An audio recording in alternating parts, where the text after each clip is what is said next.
Once upon a time, there was a child with a dream. A child who dreamed to grow up and be healthy and happy and prosperous.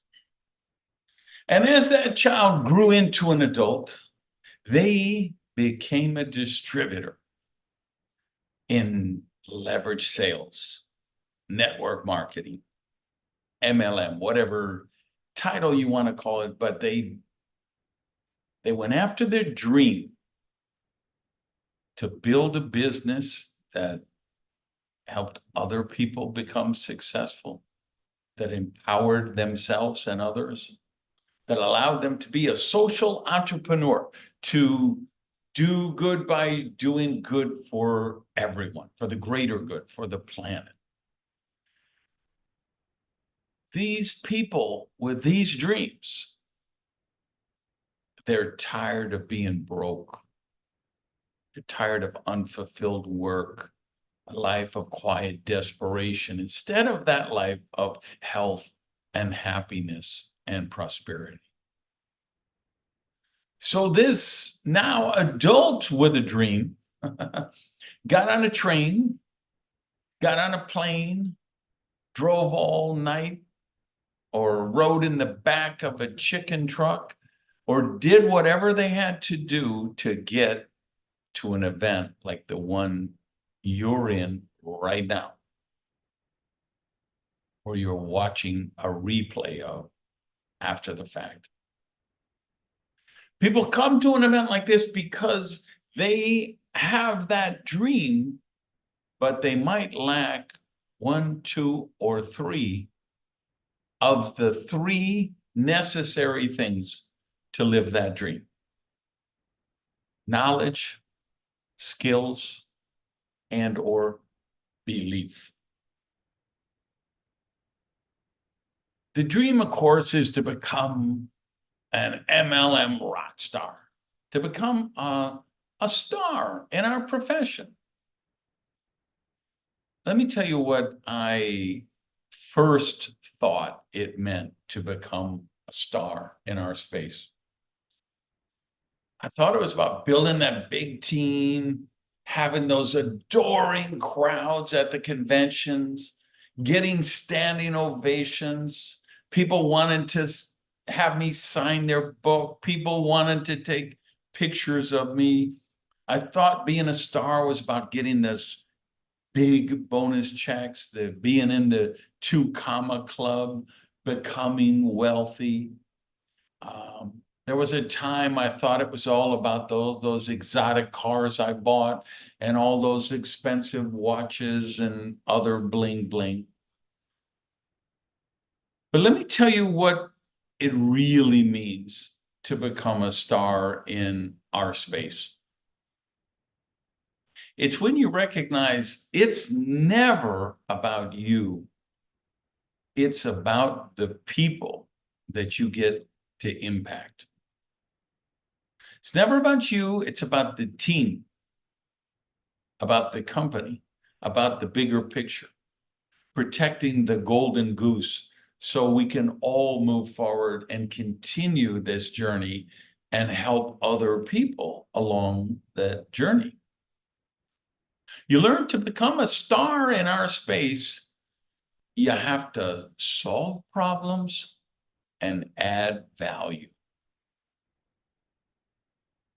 And once you make that breakthrough, everything changes, because you recognize, okay, if I will think of the team first, if I will recruit with the right mindset, not with commission breath where you're repelling everybody away, but with the empathy and honest, sincere desire to help your candidates.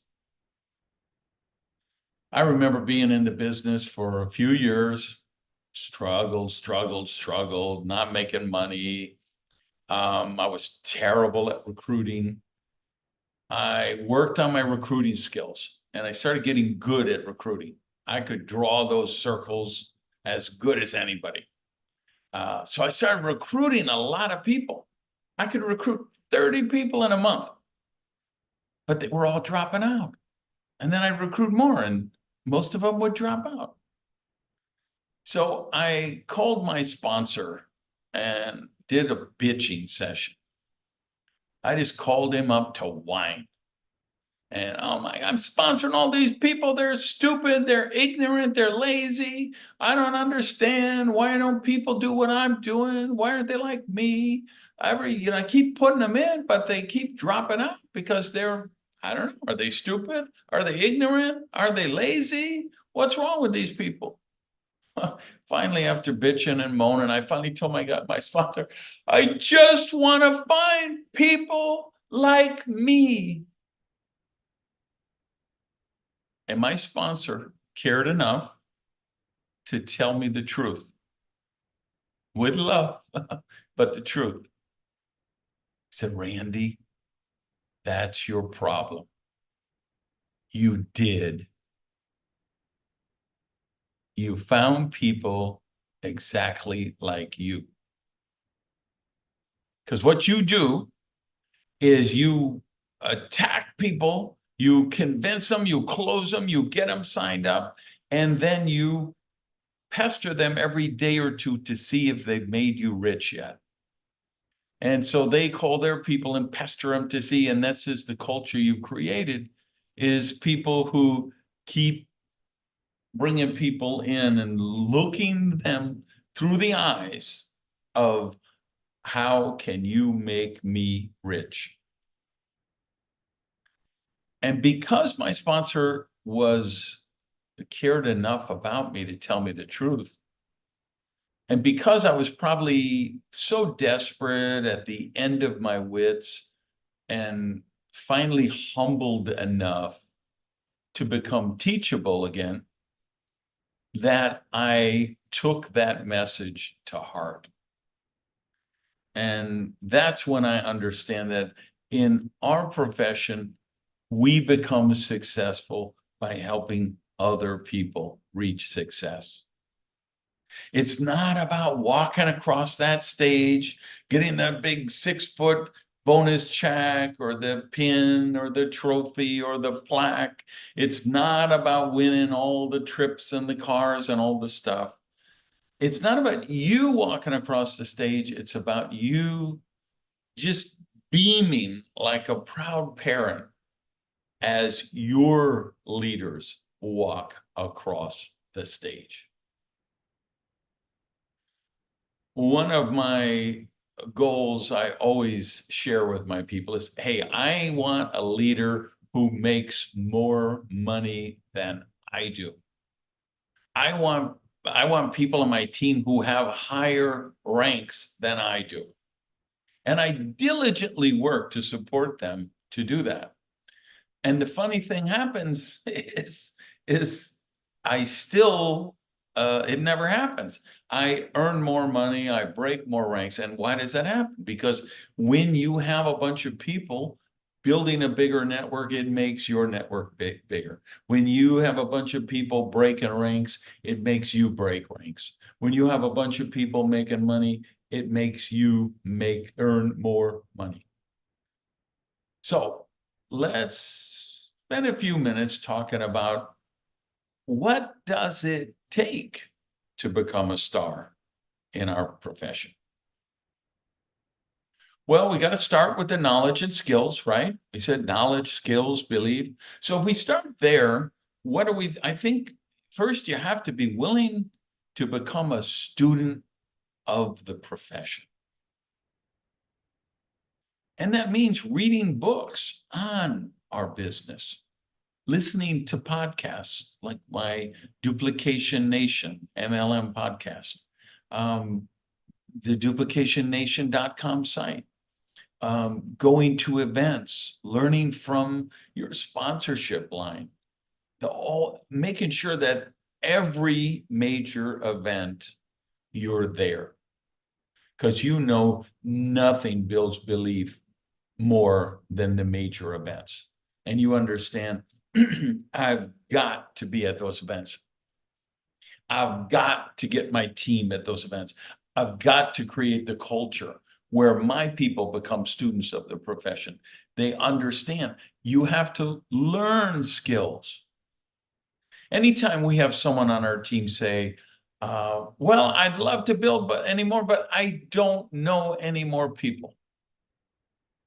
If we ever hear that, we failed, because meeting people is a skill set. It's a skill set you can learn, and it's a skill set you can get better at. So when somebody says, I don't know that many people, what they're really saying is, I'm not willing to learn the skills. I'm not willing to put in the work to learn the skills that'll make me successful. I want somebody to do it for me. And the greatest thing about network marketing is it is the epitome of the free enterprise system of meritocracy, about earning what you're worth. It's either the most liberating thing you will ever learn or the most scary. But in network marketing, you will earn exactly what you're worth, because that's how the comp plans are set up. The comp plan doesn't know if you went to a PhD program and you got a doctorate, or you're a high school dropout like me. The comp plan doesn't know what your ethnicity is, your sexuality, your age, your experience. The comp plan doesn't know, doesn't care if you came into the business wealthy, or if you put your last $200 on a credit card to join the business. The comp plan rewards you for results. And the more people you help solve problems and add value, the more you're going to earn. So you got to commit to learn what I call the parachute skills. I give them that name because I believe once you learn these skills, you could parachute into any free country on earth and you could earn a living for yourself. Once you know these parachute skills, you will never have to worry about earning a living for the rest of your life. What are the parachute skills? Meeting people, working a candidate list, making compelling invitations, getting people in front of presentations, and follow up afterward. You ideally, you want to be at least proficient in all those skills your first 2 or 3 weeks in the business. And you set up your new member orientation and your training and your support. So everyone you bring in your team is proficient in those things in their first 2, 3 weeks in the business. But then you commit to being that student of the profession. You commit to getting better. There are people who make invitations. They call 10 people and 10 people say no. There are people who make compelling invitations. They call 10 people and 10 people say yes. Let me see what you got. What's the difference? The skill level, how much they practice, the passion that comes out through those invitations. So when you commit to learning the knowledge about the profession, it builds your belief, excuse me, it builds your self-confidence, and you develop your skills. And your presentations, your invitations, your presentations, your follow-up, they become more effective. That kind of leads us to that third thing we talked about, belief. See, when the difference in making a presentation, let's start with an invitation, and then we'll look at presentations. But it's the same thing. When you believe in what you're doing, you're a different person. Why do we say self-development is so important? Because when you're calling someone at 6:30 at night to ask them to look at a video or watch a live stream or come to your house for a presentation, you're a stronger person doing it. You have better, stronger posture doing that if you did some self-development that morning. Even if it was 12 hours earlier. There's a different look in your eye. There's a different tone in your voice. There's a different gravitas in who you are when you talk to people. So as you build that belief, your invitations become more powerful, your presentations become more powerful, your follow-up becomes more powerful. So we need that belief. And one of the best pieces of advice I can give you is borrow the belief from others until you've developed your own. You guys in this room, Stoel has that belief in you. Borrow his belief in you. Anyone else, what? Your sponsor has that belief in you. That's why they invited you to look at this. That's why they got you to a presentation. They believe in you. And I got to tell you, I believe in you. I mean that. I believe in you. And you say, Randy, I'm somebody in India who's just watching you on YouTube. You've never even met me. How can you believe in me? The answer is, I was where you are. I believe in belief. I believe in the power of a dream. I know when someone puts that last amount on a credit card, makes that commitment, signs up, makes their first calls, goes to their first presentation.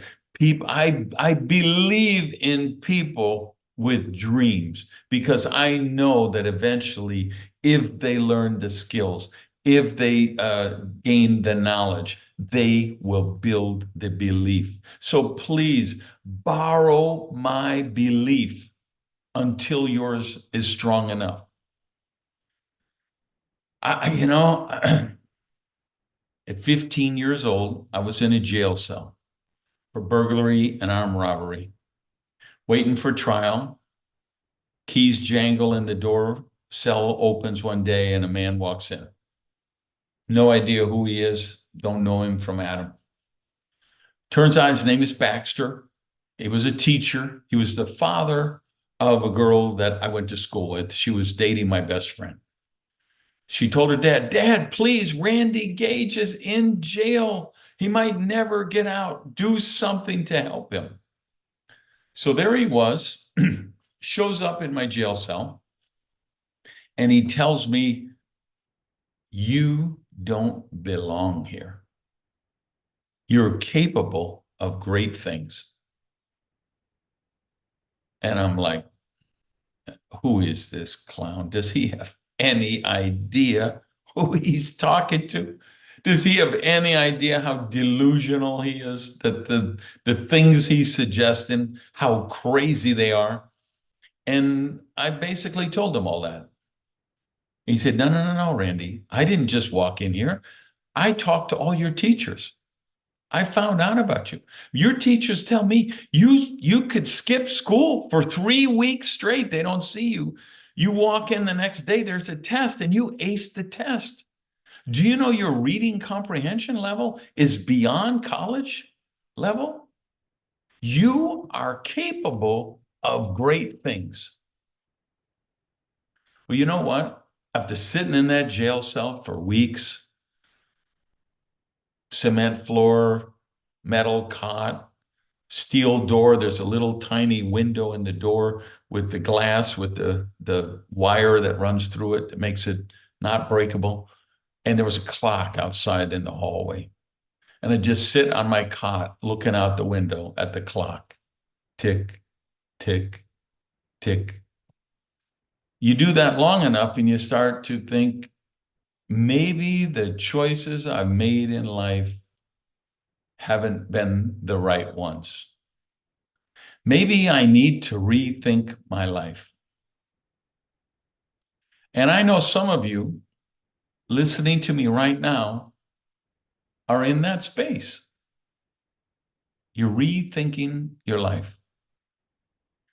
And you're thinking maybe the choices you made up to now weren't the ones that serve you and weren't the ones that will take you to where you want to go, to the person you want to become. You guys, that's the people I'm speaking to now. I believe in you.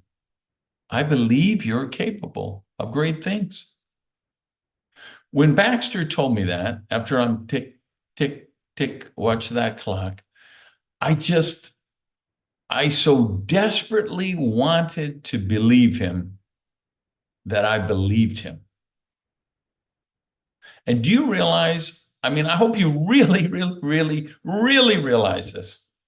Because I believed him, it was true. And if I wouldn't have believed him, it would not have been true. So when I look at you, speak to you today, and I tell you, you can do this, you're capable of living your dreams. Please know that. If you believe it, it will be true. So I'm begging you, borrow my belief until you have enough. You all have seen it. Most of you, in the sound of my voice, you have seen people come into our profession and they don't understand anything about the comp plan works. They don't know all of the ingredients of the health products and where the herbs were grown and all that. They just have such passion, intensity, and urgency. They go out and they sponsor 10 people in 4 days and they just go crazy with it. Why? Just because they have belief. And that passion, that intensity, that urgency, it carries them forward. They're too dumb to know they're not supposed to grow so quick.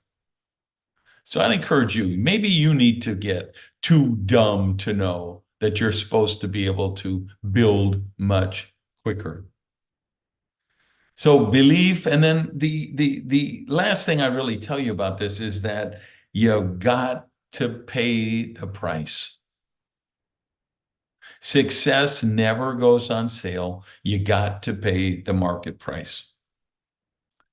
I think of my friend Guillermo in Peru, going down to do a home meeting for him, picks me up in his car with no air conditioning, sweltering heat. We're driving through the barrios to get to his house. We get to his home, small home, beautiful, love, filled with love, but small.